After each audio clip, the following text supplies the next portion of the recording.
আধুনিকার সাথে খাপ খাইয়ে পরিবর্তন এসেছে মৃৎশিল্পীদের জীবন জীবিকায়। তাই সারা বছর তেমন কোনো কাজ না থাকলেও বাংলা নববর্ষকে ঘিরে বেশ ব্যস্ত ব্রাহ্মণবাড়িয়ার মৃৎশিল্পীরা। চাহিদার প্রতি লক্ষ্য রেখে তৈরি করছেন মাটির নানান তৈজসপত্র। তবে কারিগররা জানান, একে তো উপকরণের দাম বেড়েছে, তার উপর চাহিদা কমে গেছে। তাই এখন পেশা ধরে রাখাটাই কঠিন। জালালউদ্দিন রুমির তথ্য ছবিতে প্রতিবেদন।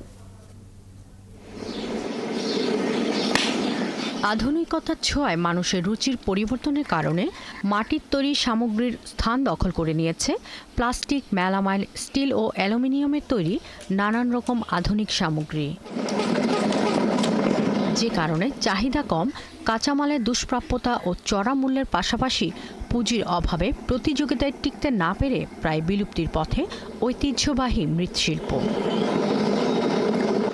তবে ব্রাহ্মণবাড়িয়া সদরের শিমরাইলকান্দি, ভাদুঘর, কাঞ্চনপুর সহ বিভিন্ন এলাকার ৮ থেকে ১০,০০০ পরিবার এখনও এই ঐতিহ্য আঁকড়ে আছেন।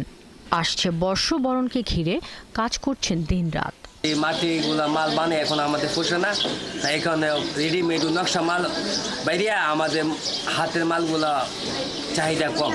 মাটি কাম টুকটাক করে যারা বুড়া আছে সেরা করলে কোনো ফায়দা নাই। আগে একটু ভালোই ছিল, অনেক খুব মন্দা, কিন্তু চাহিদা হইলে কি কাম হবে, কিন্তু আমরা মাটির মাল দাম বাড়াতে, মাটির দাম বাড়াতে, লাকড়ির দাম বাড়াতে আমরা গিয়ে এগুলা বানায় কোলাইতে পারতেছি না।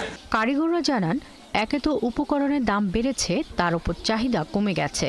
এখন এই পেশা ধরে রাখাটাই বেশ কঠিন। মাটি মনে করেন আগে আমরা কিন্তু এক বোঝাই মাটি, যেমন 4 জন 5 জনে যে এক বোঝাই, মানে 5,000 ইটের সম পরিমাণ যে মাটি আনতাম আমরা হইলো 1500 টাকা, এটা লাগে 7,000 টাকা।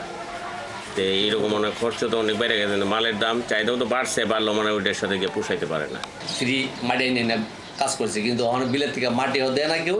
তারপর তো যারা জমিন তারা মাটি আমরা দেয় না, ওই মাটিগুলো বিক্রি করে দেয় বিক্রি, আর আমরা আগে দিত আমরা মাটি না, ওই তখন আমরা আমাকে কাজ করলে আমরা গিয়ে ফটা পড়তাম।